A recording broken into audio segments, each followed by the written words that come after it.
ದೇವೇಗೌಡರು ಬಂದು ಹೇಳ್ತಾರೆ ಅವ್ರಿಗೆ, ನಿಮಗೆ ಇಲ್ಲಿ ಡ್ಯಾಮು ಅರ್ಥಕ್ವೇಕ್ ಏರಿಯಾ, ಇಲ್ಲಾದರೆ ಜನ ಸಾಯ್ತಾರೆ ಅಂತ ನಿಮಗೆ ಭಯ, ಅಷ್ಟೇ ತಾನೇ?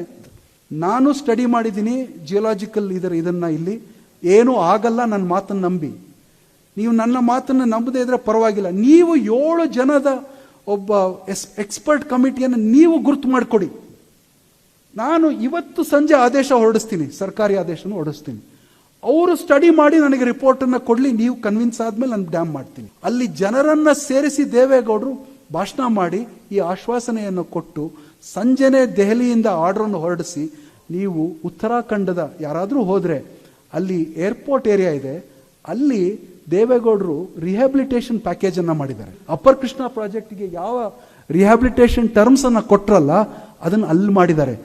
ಅಲ್ಲಿನ ಜನ ಇವತ್ತು ಅಲ್ಲಿ ಕೆಲಸ ಮಾಡ್ತಾ ಇರುವಂಥ ಎಂಜಿನಿಯರ್ಗಳೆಲ್ಲ ದೇವೇಗೌಡರ ಹೆಸರನ್ನು ಹೇಳಿ ಸಂಬಳ ತಗೋತಾ ಇದ್ದಾರೆ.